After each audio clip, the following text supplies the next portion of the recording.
कल्पना कीजिए एक ऐसा पल जहां दुनिया की नजरें भारत पर टिकी हैं और हमारे प्रधानमंत्री नरेंद्र मोदी मलेशिया की धरती से दहाड़ते हुए कहते हैं, भारत अब दुनिया की टॉप 3 इकोनॉमी के दरवाजे खटखटा रहा है। दोस्तों, ये कोई सपना नहीं, हकीकत है। 7 फरवरी 2026 को कुआलालंपुर में पीएम मोदी ने भारतीय समुदाय को संबोधित करते हुए भारत की आर्थिक ताकत का ऐसा बखान किया कि पूरा हॉल मोदी मोदी के नारों से गूंज उठा। ये सिर्फ एक भाषण नहीं था, बल्कि भारत की उभरती हुई वैश्विक शक्ति का ऐलान था। आज इस वीडियो में हम इस पूरी घटना को गहराई से समझेंगे। पीएम की मलेशिया यात्रा के पीछे की कहानी, उनके दमदार शब्द, भारत की आर्थिक क्रांति, दोनों देशों के सदियों पुराने रिश्ते और वो सब कुछ जो आपको गर्व से भर देगा। तैयार हैं? चलिए शुरू करते हैं इस रोमांचक सफर को।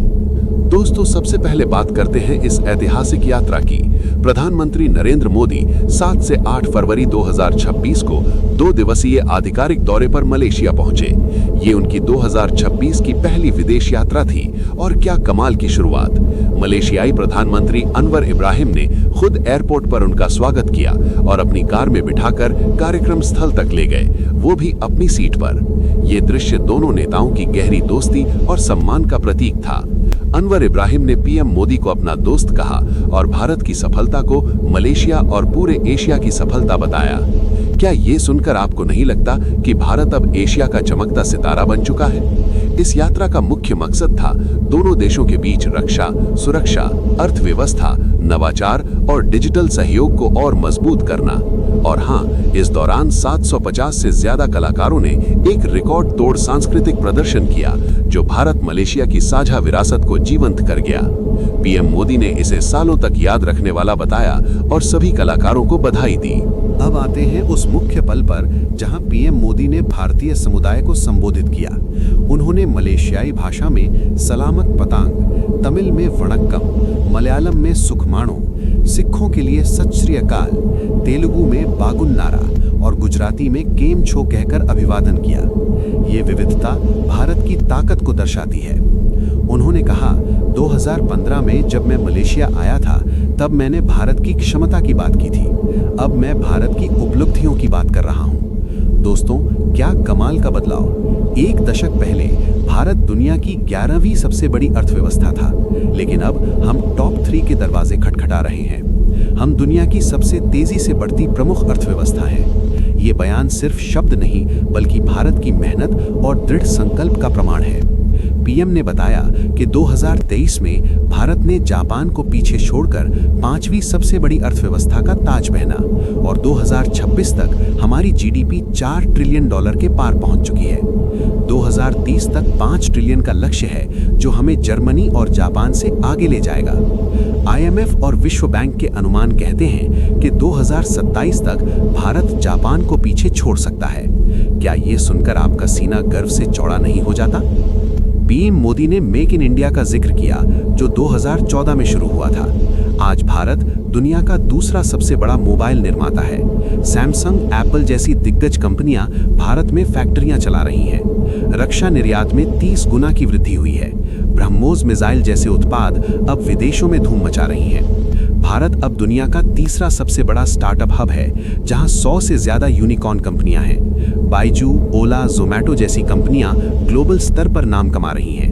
डिजिटल पब्लिक इंफ्रास्ट्रक्चर की बात करें तो यूपीआई के जरिए दुनिया के आधे रियल टाइम डिजिटल लेन देन भारत में हो रहे हैं और जल्द ही यूपीआई मलेशिया में लॉन्च होगा, जो दोनों देशों के बीच आर्थिक एकीकरण को नई ऊंचाई देगा। पीएम ने कहा कि भारत अब सिर्फ एक बड़ा बाजार नहीं, बल्कि निवेश और व्यापार का हब है। UK, UAE, Australia, New Zealand, Oman, EU और यूएसए जैसे देशों के साथ ट्रेड डील्स हो चुके हैं। ट्रस्ट अब भारत की सबसे मजबूत मुद्रा बन चुकी है। ये शब्द पीएम के थे, जो भारत की वैश्विक विश्वसनीयता को रेखांकित करते हैं। लेकिन दोस्तों, ये सिर्फ आर्थिक बातें नहीं है। पीएम ने पर्यावरण अनुकूल विकास पर भी जोर दिया। सौर ऊर्जा क्षमता में 40 गुना वृद्धि हुई है। 2014 में सिर्फ 3 गीगावाट से 2026 में 100 गीगावाट तक। भारत पेरिस समझौते के तहत कार्बन उत्सर्जन कम करने के लिए प्रतिबद्ध है। ग्रीन ग्रोथ हमारी प्राथमिकता है, जो तेज विकास को सस्टेनेबल बनाता है। अब आर्थिक आंकड़ों में गहराई से उतरते हैं। 2014 में भारत की जीडीपी $2 ट्रिलियन थी, जो 2026 में $4 ट्रिलियन तक पहुंच गई। निर्यात 300 बिलियन से बढ़कर $750 बिलियन हो गया। FDI इनफ्लो रिकॉर्ड स्तर पर है। स्टॉक मार्केट कैपिटलाइजेशन दुनिया में चौथा सबसे बड़ा है। सेंसेक्स 1 लाख के पार है। डिजिटल अर्थव्यवस्था में पेटीएम, फोन पे जैसी कंपनियां ग्लोबल हो रही हैं। रक्षा क्षेत्र में आत्मनिर्भर भारत अभियान ने आयात को कम किया है। स्टार्टअप इंडिया ने उद्यमिता को बूस्ट दिया। PLI स्कीम ने मैन्युफैक्चरिंग को नई रफ्तार दी। आधार और जनधन ने वित्तीय समावेशन को क्रांतिकारी बनाया। GST ने कर प्रणाली को एकीकृत किया। विश्व बैंक के अनुसार 2026 में भारत की विकास दर 6.5% है, जो चीन से ज्यादा है। मुद्रास्फीति नियंत्रण में है, बेरोजगारी दर कम हुई है, हालांकि चुनौतियां बाकी हैं। क्रिप्टो और ब्लॉकचेन में भारत अग्रणी है। अब बात करते हैं भारत मलेशिया के रिश्तों की। ये सदियों पुराने हैं। तमिल व्यापारी, संस्कृति का आदान प्रदान। मलेशिया में भारतीय मूल के लोग दुनिया में दूसरे सबसे ज्यादा हैं, करीब 2.9 मिलियन। मुख्य रूप से तमिल, पंजाबी, तेलुगु, गुजराती। PM ने नेताजी सुभाष चंद्र बोस की भारतीय राष्ट्रीय सेना में मलेशियाई भारतीयों के योगदान को याद किया। मलेशिया में भारतीय कल्चरल सेंटर को नेताजी के नाम पर नामित किया गया है। तमिल संस्कृति की सराहना करते हुए PM ने थिरुवल्लुवर सेंटर की स्थापना की घोषणा की। OCI कार्ड को 6ठी पीढ़ी तक विस्तारित किया गया, जो प्रवासियों को भारत से जोड़ता है। 2024 में अनवर इब्राहिम की भारत यात्रा के दौरान रिश्तों को कॉम्प्रिहेंसिव स्ट्रेटेजिक पार्टनरशिप का दर्जा मिला। दोनों देश इंडो पैसिफिक में स्थिरता के लिए सहयोग कर रहे हैं। चीन की आक्रामकता के खिलाफ एकजुट। आर्थिक रूप से मलेशिया भारत का 13वां सबसे बड़ा ट्रेड पार्टनर है। 2025 में द्विपक्षीय व्यापार $20 बिलियन तक पहुंचने की उम्मीद। भारतीय कंपनियां IT, फार्मा, इंसुलिन उत्पादन में सक्रिय। एशिया की सबसे बड़ी इंसुलिन फैक्ट्री भारत की मदद से बनी। मलेशिया इंडिया डिजिटल काउंसिल काम कर रहा है। सांस्कृतिक रूप से थाईपुसम, दिवाली जैसे त्योहार भारत जैसी धूम से मनाए जाते हैं। गरबा लोकप्रिय है। बाटू केव्स का थाईपुसम पलानी जैसा लगता है। PM ने मलेशियाई लोगों को भारत घूमने का न्योता दिया, जहां हवाई अड्डों की संख्या दोगुनी हो गई। वंदे भारत ट्रेनें चल रही हैं। PM ने इम्पैक्ट का नारा दिया। India Malaysia partnership for advancing collective transformation. ये गति, महत्वाकांक्षा और लोगों के लाभ पर केंद्रित है। अनवर इब्राहिम ने चंद्रयान 3 की बधाई दी। भारतीय मीडिया में इसे भारत की वैश्विक शक्ति के रूप में देखा जा रहा है, जबकि विपक्ष इसे जुमला कहता है, लेकिन विशेषज्ञ सहमत हैं। विदेश नीति में क्वाड, I2U2 जैसे गठबंधन भारत को रणनीतिक महत्व देते हैं। चुनौतियां हैं, पाम ऑयल विवाद, मलेशियाई भारतीयों के अधिकार, लेकिन कूटनीति से सुलझेंगी। सांस्कृतिक आदान प्रदान में तमिल फिल्में, संगीत। अब गहराई से विश्लेषण करें। PM की विदेश यात्राएं आर्थिक डिप्लोमेसी पर फोकस्ड है। निवेश आकर्षित करना, भारतीय ब्रांड प्रमोट करना।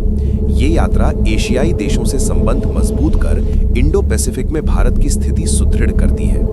मलेशिया की इस्लामीकरण नीति, भारतीय अल्पसंख्यकों के मुद्दे चुनौतियां हैं, लेकिन सुलझाए जा सकते हैं। मीडिया में न्यूज़ 18 ऑप इंडिया ने कवर किया। सोशल मीडिया पर मोदी की दहाड़ ट्रेंड।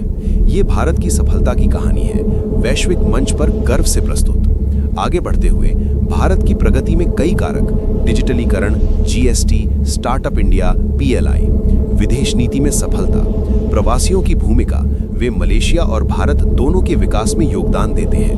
PM ने कहा, आप कुआलालंपुर में पैदा हुए या कोलकाता में, भारत आपके दिल में है। जय हिंद, जुम्पा लागी, मिक्का नंट्री। दोस्तों, इस पूरी कहानी से क्या सीख मिलती है? भारत अब कमजोर नहीं, ताकतवर है। हमारी अर्थव्यवस्था, संस्कृति, कूटनीति सब चमक रही है, लेकिन सफर अभी बाकी है। 2047 तक विकसित भारत बनाने के लिए हर भारतीय की जिम्मेदारी है। अब आपकी बारी। कमेंट में बताएं, आपको भारत की इस प्रगति पर कितना गर्व है? क्या लगता है हम टॉप 3 इकोनॉमी कब बनेंगे? मलेशिया यात्रा से क्या उम्मीदें हैं? लाइक करें अगर आपको वीडियो पसंद आया, शेयर करें दोस्तों के साथ और सब्सक्राइब करें चैनल को ऐसे ही डीप एनालिसिस के लिए। धन्यवाद देखने के लिए। जय हिंद।